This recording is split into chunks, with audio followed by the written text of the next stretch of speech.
बड़ी खबर यह है कि इजराइल पर ईरान और हिजबुल्लाह के अलावा यमन के हूती विद्रोही गुट ने भी हमला किया। इजराइल पर बैलिस्टिक मिसाइलों और ड्रोन से बड़ा अटैक करने का दावा किया। यह हमला तेल अवीव और मध्य इजराइल के कुछ ठिकानों को निशाना बनाकर किया गया था और यहां पर जैसे ही अटैक हुआ सायरन बजने लगे, लोगों को अलर्ट किया गया। कार्रवाई फिलिस्तीन के समर्थन में और इजरायली हमलों के खिलाफ की गई।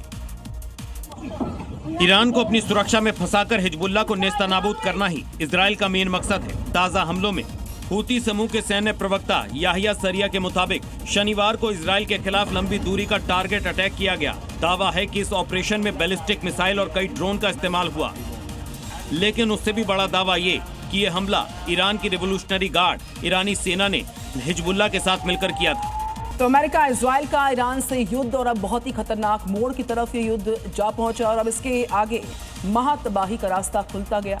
इस युद्ध में जहां अमेरिका ईरान की एयरफोर्स नेवी खत्म होने का दावा कर रहा है, तो वहीं ईरान भी अमेरिकी लड़ाकू विमानों पर कहर बनकर टूट पड़ा। अगर अमेरिका ने ईरान की ताकत को तबाह कर दिया है, तो फिर अमेरिका को आसमान में इतनी बड़ी चोट कौन दे रहा है? ट्रंप के दावों की हवा निकालते हुए कौन उनके फाइटर प्लेन गिरा रहा है? ईरान की सीमा में घुसे एक अमेरिकी F-15E स्ट्राइक ईगल विमान को मार गिराया गया। वहीं ईरानी हमले का शिकार होने वाला दूसरा विमान A-10 वॉरथॉग बताया जा रहा है। हालांकि पायलट सही समय में इजेक्ट करने में कामयाब रहा।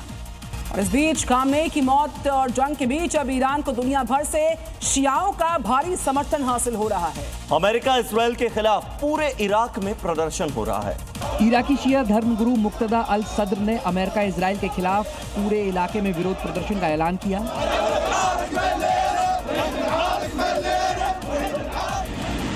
क्योंकि ईरान जंग की वजह से इराक में भी वॉर का नया फ्रंट खुल गया है। ईरान सपोर्टर शिया पॉपुलर मोबिलाइजेशन फोर्सेज और अमेरिका सपोर्टेड कुर्द पेशमर्गा के लड़ाकों के साथ ही सेना और पुलिस भी शामिल है। ईरान पर हमले से शुरू हुई जंग अब पूरे मिडिल ईस्ट को चपेट में ले चुकी है, जो दिन ब दिन और खतरनाक होती जा रही है। भले ही पूरी दुनिया का फोकस ईरान पर हो, लेकिन लेबनान में इजराइल ने ताबड़तोड़ स्ट्राइक की है। साथ ही जो जमीनी हमले हैं उनका सिलसिला भी थामे नहीं थम पा रहा। ईरान को अपनी सुरक्षा में फंसाकर हिजबुल्लाह को नेस्तनाबूद करना ही इजराइल का मेन मकसद है। ताज़ा हमलों में इजराइल ने साउथ लेबनान को टारगेट किया, जिसके बाद नबाती के हब्बूच इलाके में भारी तबाही मच गई। हमले में 2 लोगों की मौत हो गई है, जबकि 5 लोग घायल हो गए हैं।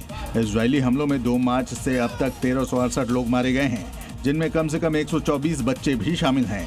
साउथ लेबनान में रहने वाले लोगों के लिए इलाके को छोड़ने का आदेश जारी किया है, जिसके बाद लोग नॉर्थ की तरफ पलायन कर रहे हैं।